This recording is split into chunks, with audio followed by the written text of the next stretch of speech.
Hello, my name is Emily, and I'm 26 years old.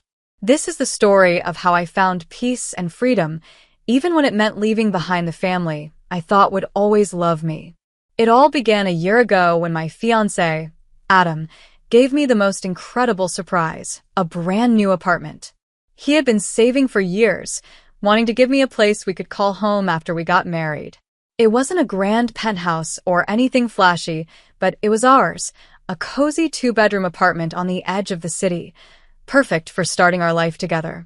I was ecstatic, but when I shared the news with my parents, their reaction wasn't what I expected.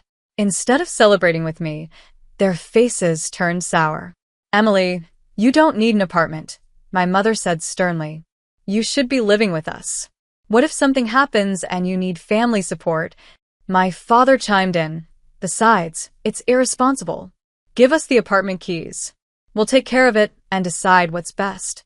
I couldn't believe what I was hearing. This was a gift from Adam, a symbol of our future together. Why would I hand it over?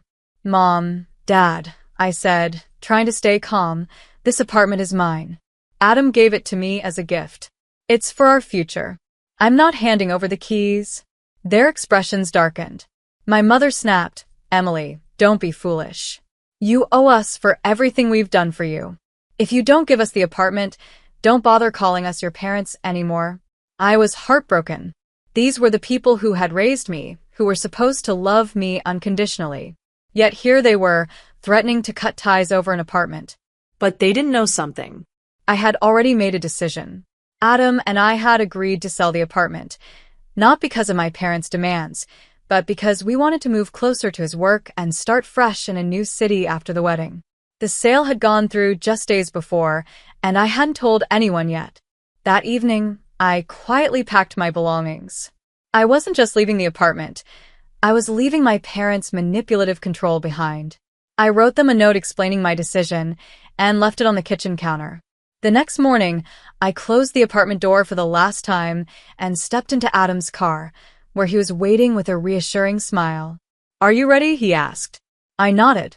"Yes, let's go." We drove to our new apartment in a different city. It was smaller but cozier, and most importantly, it was a place where I could finally feel free.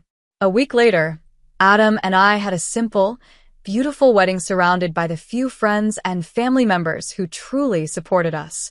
Now, as I sit on the couch in our little apartment, I feel nothing but peace. I don't know if my parents will ever understand my decision, but I've realized that I don't need their approval to live my life. Adam and I are building a future based on love and respect, and that's all that matters. Sometimes, walking away is the only way to find happiness, and I've never been more sure that I made the right choice. Life in the new apartment was peaceful, but it wasn't without its challenges. For the first time, I felt the weight of being completely independent. There were moments when I missed the familiar chaos of my parents' house, but I reminded myself that their love had come with strings I couldn't afford to be tangled in anymore. Adam and I quickly fell into a rhythm. I found a remote job in graphic design, which allowed me to work from home while Adam managed his engineering projects. We spent our evenings planning for our future, dreaming of the life we would build together. One evening, as we were enjoying dinner, my phone buzzed. I glanced at the screen. My mother's name flashed across it. My heart sank. It had been weeks since I'd heard from my parents, and I wasn't sure I was ready for what they might say. "Do you want to answer it?" Adam asked gently. I hesitated but nodded. "I need to." Taking a deep breath, I picked up the call. "Hello, Emily. How could you do this to us?" My mother's voice was sharp and accusatory. "You sold the apartment without even consulting us." We needed that space. Her words stung, but I kept my voice calm. "Mom, the apartment wasn't yours to decide on. It was a gift from Adam for our future." "What future?" she snapped. "You're abandoning your family for him? We're struggling, Emily, and you're leaving us to fend for ourselves?" I couldn't believe what I was hearing. "Mom, I'm not abandoning anyone. I've supported you in every way I could for years. This is my chance to live my life, to make my own decisions." Her silence was deafening, and then she said something that broke my heart. "If you walk away from us, Don't expect to come back. Tears welled up in my eyes, but I stood firm. I'm sorry you feel that way, Mom, but this is my choice. I ended the call and sat quietly for a moment. Adam reached across the table and held my hand. I'm proud of you, he said softly. It's not easy to stand up for yourself, especially to family. I nodded, wiping away a tear. It hurts, but I know it's the right thing to do. The weeks following that phone call were difficult. My parents didn't reach out again, and I didn't try to contact them either. It was as if a part of me had been ripped away, but I reminded myself that I was finally free to live without their constant manipulation. Adam was my rock through it all. He encouraged me to focus on the life we were building and not dwell on the pain.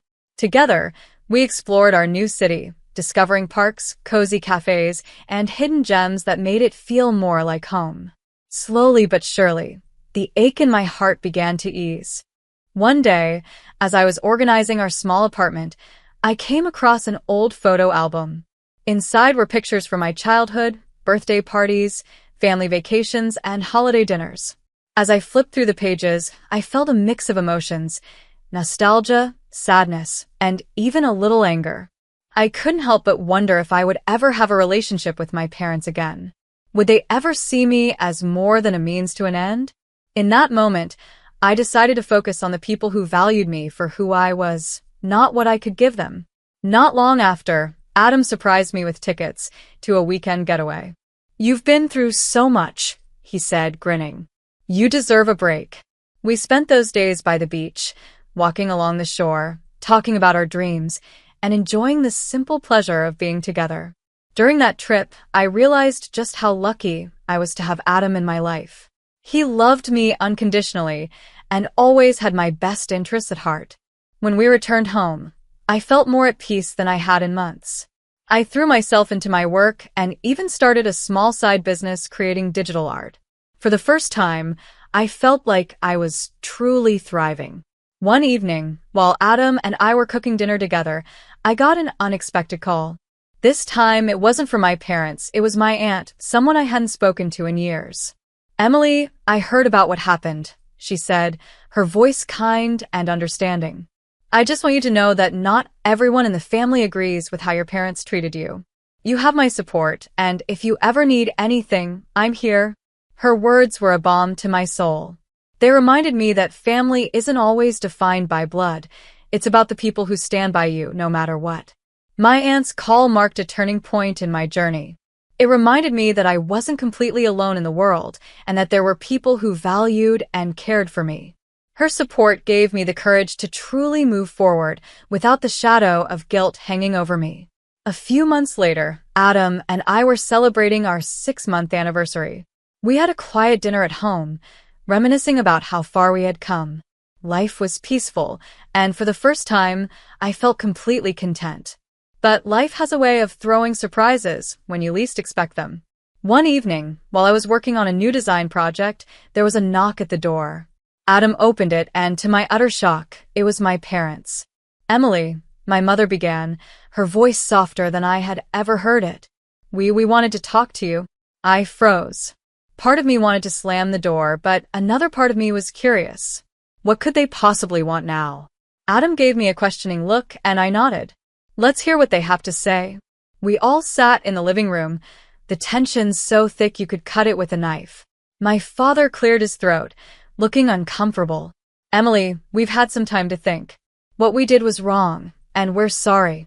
I blinked, unsure if I had heard him correctly. You're sorry? My mother nodded, tears brimming in her eyes.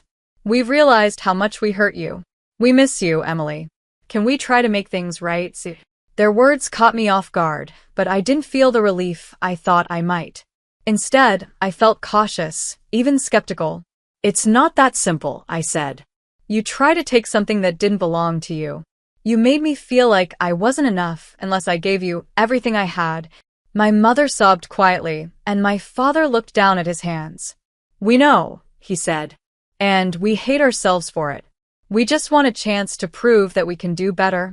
I glanced at Adam, who gave me a small, reassuring nod. It's up to you, he whispered. After a long pause, I spoke. I'm willing to try, but it's going to take time. I need to see that your actions match your words. They both nodded eagerly, promising to respect my boundaries and let me live my life on my terms. After that emotional reunion, my parents and I began a slow and cautious journey of rebuilding our relationship. I set clear boundaries, making it clear that I wouldn't tolerate any attempts to control my life or manipulate me. To my surprise, they respected those boundaries, at least initially. Adam remained my biggest support through it all. "It's okay to forgive, Emily," he said one evening as we talked about my parents. "But remember, forgiveness doesn't mean forgetting what happened. It means letting go of the hurt so you can move forward." I took his words to heart. I couldn't erase the pain they had caused, but I didn't want to carry that bitterness with me forever. Over the next few months, my parents made small efforts to show they had changed. They sent thoughtful messages, congratulated me on milestones in my work, and even invited Adam and me to lunch to celebrate his birthday. While I remained cautious, I started to see glimmers of the love I had once believed in. But as time went on, cracks in their promises began to show. My mother subtly started asking about my finances. "You and Adam must be doing well," she said over coffee one day. "You've always been so responsible. It's good to know you can help. If anyone in the family ever needs it." I felt the familiar pit of anxiety in my stomach. "Mom," I said firmly, "Adam and I work hard to build a life together. Our resources are for us, not for anyone else." Her expression shifted, but she quickly smiled and changed the subject. That moment reinforced what I had feared. Some patterns are hard to break.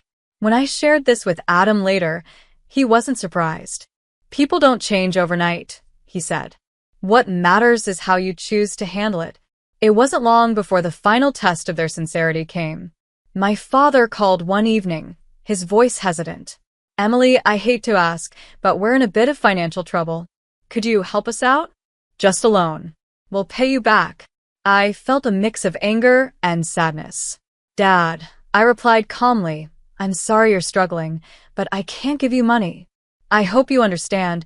The silence on the other end was deafening before he muttered a quick, "I see. Goodbye," and hung up. That night, I realized that while my parents might love me in their own way, their behavior wasn't something I could control or fix. I could set boundaries, but I couldn't make them change. After my father's abrupt phone call, I felt a sense of finality. It wasn't anger or sadness, it was clarity. I had done my part to rebuild the bridge between us, but their actions showed me that I couldn't force them to change. Their priorities were still rooted in taking rather than giving, and I wasn't going to sacrifice my peace for their approval anymore. Adam, ever supportive, hugged me as I explained the conversation. "You've given them every chance, Emily. You've been kind, patient, and forgiving.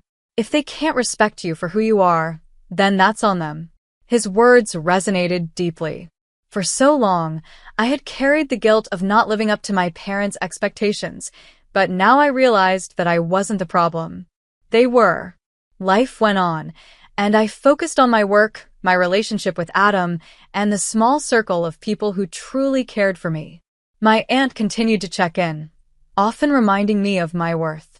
"Emily, you've come so far," she said during one of our phone calls.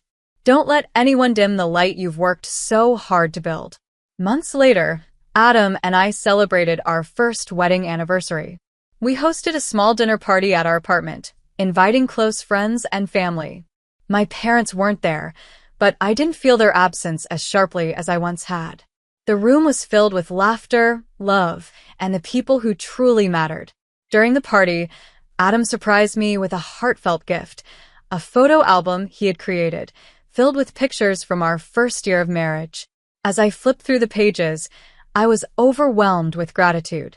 My life might not have followed the path my parents had envisioned, but it was mine, and it was beautiful. In the weeks that followed, I received a letter from my father. It wasn't an apology, but a simple acknowledgement of my boundaries. "We may not always agree, but we respect your choices," he wrote. It wasn't everything I had hoped for, but it was enough. I wrote back, expressing my love for them, but also reaffirming my stance. "I'm always here if you're willing to meet me halfway," I concluded. That letter marked the beginning of a new dynamic, One where I could love my parents from a distance without compromising my happiness. Today, as I sit by the window of our cozy apartment, watching the sunset with Adam, I feel at peace. My life is far from perfect, but it's mine. I've learned that family isn't always about blood. It's about the people who lift you up, respect you, and love you unconditionally. And for that, I will always be grateful.